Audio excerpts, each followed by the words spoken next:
Ladies and gentlemen, welcome to Chanel Jasmine, the best novel Chanel for romantic stories. Hai guys, selamat datang di channel Jasmine, channel terbaik untuk menyimak novel-novel romantis. Mohon dukung channel ini dengan subscribe, like dan share video-video yang ada di channel ini. Terima kasih.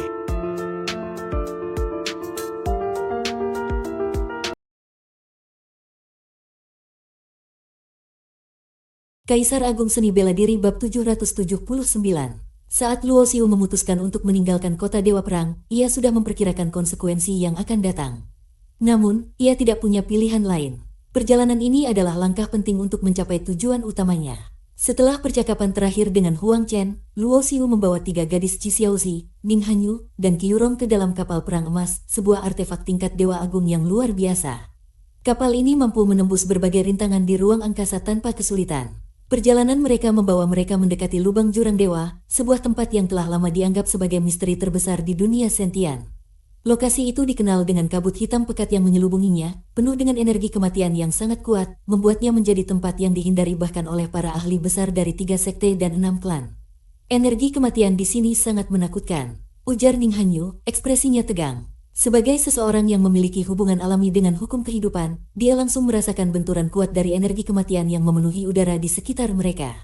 Luo Xiu mengangguk dengan ekspresi serius. Tempat ini mungkin dulunya adalah medan perang besar di zaman kuno. Banyak ahli yang mati di sini, meninggalkan jejak energi kematian yang tak terhitung jumlahnya.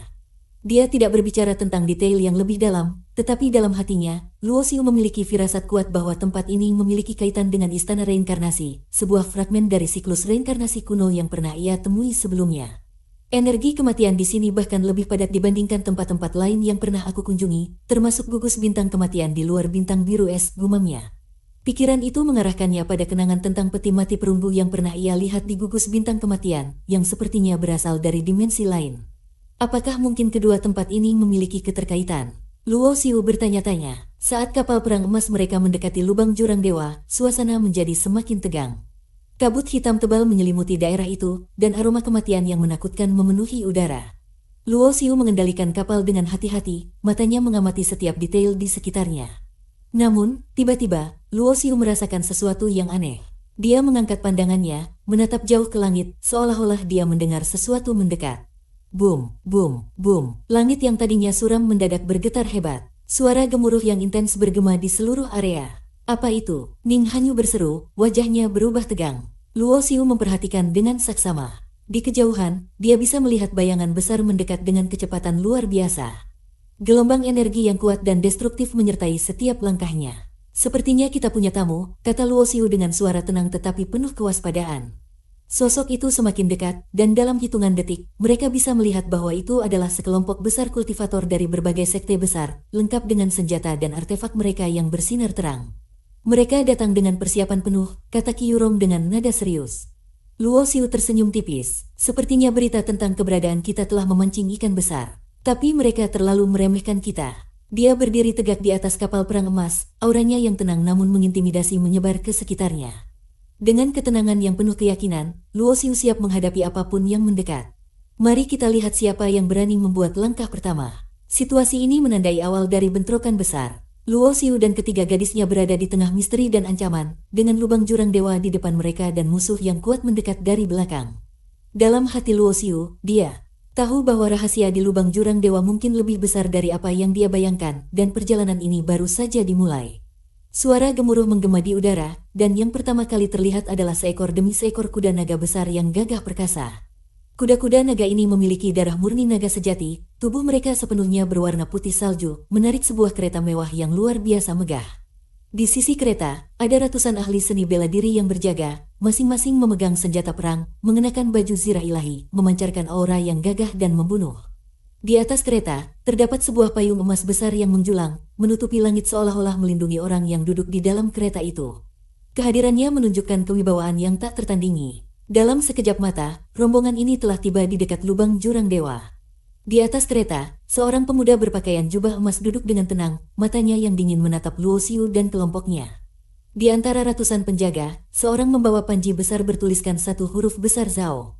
Keluarga Zhao. Tak diragukan lagi, pemuda berjubah emas itu berasal dari keluarga Zhao, salah satu dari 6 klan besar. Keluarga Zhao dikenal sebagai yang paling unggul di antara mereka, dengan legenda bahwa leluhur mereka adalah seorang dewa agung yang membuka dunia sentian. Jadi, kamukah orang yang dicari oleh Kekaisaran Langit? Pemuda berjubah emas itu duduk dengan sikap arogan, menatap Luo Xiu dan kelompoknya dengan dingin. Ji Xiaoxi mendekati Luo Xiu dan berbisik, "Kakak, pria itu bernama Zhao Tianxin. Kabarnya, dia adalah jenius yang dirahasiakan oleh keluarga Zhao." Selama waktu senggangnya, Ji Xiaoxi sering keluar untuk bermain dan sekaligus mengumpulkan banyak informasi, hingga dia tampak seperti penduduk asli dunia sentian. Di banyak kekuatan besar, adalah hal umum untuk menyembunyikan talenta terbaik mereka. Dengan persaingan yang terus-menerus, mereka sering mencoba melenyapkan jenius muda dari pihak lawan. Oleh karena itu, talenta terbaik biasanya dirahasiakan agar tidak menjadi target. Beberapa keluarga bahkan mempersiapkan lebih dari satu jenius untuk menghindari kehilangan semua jika ada yang terbunuh. Meskipun Zhao Tianxin dianggap sebagai bagian dari generasi muda, usianya telah melebihi 10.000 tahun. Namun, dalam konteks ahli tingkat kaisar dewa yang memiliki umur jutaan tahun, dia tetap dianggap seorang pemuda. Namun, Luo Xiu bahkan tidak peduli untuk menanggapinya. Dia hanya melirik sekilas sebelum mengalihkan pandangannya kembali ke lubang jurang dewa, memerhatikan situasi di sekitarnya. "Kurang ajar, tuan muda kami berbicara kepadamu, dan kau berani bersikap tidak sopan." Seorang lelaki tua dengan suara parau, berdiri di sisi Zhao Tianxin, segera mendengus dingin dan melangkah maju. "Aku memang tidak sopan, lalu apa yang bisa kau lakukan?" Luo Xiu menjawab santai, wajahnya memancarkan penghinaan yang tak tersembunyi. "Berani mati." Lelaki tua itu berteriak marah dan langsung melancarkan serangan, mendekat dengan cepat. Orang tua ini adalah pelindung Zhao Tianxin, dan kedatangannya memang bertujuan untuk menguji sejauh mana kekuatan Luo Xiu. Meskipun dia telah mendengar tentang pembunuhan leluhur sekte harimau ilahi oleh Luo Xiu, dia yakin bahwa dengan kekuatannya di tingkat kaisar dewa tahap 7, dia setidaknya bisa melarikan diri jika kalah. "Minggir." Melihat serangan mendekat, Ji Xiaoxi langsung bergerak. Dengan tombak naga merah di tangannya, dia menusuk ke depan, menghancurkan ruang di jalannya. Lelaki tua itu mendengus dingin, memunculkan sebuah menara kecil di tangannya. Klang, sebuah suara keras terdengar ketika tombak Ji Xiaoxi bertemu dengan menara tersebut, menahan serangannya sepenuhnya. Zhao Tianxin, yang duduk di kereta naga, melihat Ji Xiaoxi dan matanya langsung bersinar. Seorang wanita cantik luar biasa, ditambah dengan kekuatannya di tingkat kaisar dewa, benar-benar memukau. Ji Xiaoxi terus bergerak cepat, kecepatannya membuatnya sulit untuk dilacak. Serangkaian bayangan tombak melesat, merobek langit hingga hancur berantakan. Namun, perbedaan tingkat kekuatan menjadi penghalang besar. Dengan kekuatannya di tingkat awal Kaisar Dewa, Ji Xiaoxi tidak dapat menembus pertahanan lelaki tua yang berada di tingkat akhir Kaisar Dewa. Bas, lelaki tua itu mengangkat tangannya, membentuk bayangan besar yang menutupi langit, seolah-olah seluruh ruang telah tertindih. Ji Xiaoxi kehilangan kendali atas hukum ruang, tubuhnya menjadi kaku. Saat lelaki tua itu hendak menangkap Ji Xiaoxi, Ning Hanyu segera melangkah maju. Dengan tangan membentuk segel, tubuhnya memancarkan cahaya gemilang. Perlindungan kehidupan, hukum kehidupan yang bercahaya membentuk penghalang pelindung, menghentikan serangan lelaki tua itu. Hukum ruang, hukum kehidupan. Lelaki tua itu terkejut melihat kedua gadis ini menguasai hukum tingkat tertinggi. Hukum seperti itu terkenal sulit untuk dikuasai, membutuhkan bakat luar biasa, peluang besar, dan teknik yang sesuai. Melihat dua talenta luar biasa ini, dia benar-benar tercengang. Meskipun kalian menguasai hukum tingkat tinggi, kekuatan kalian tetap terlalu rendah.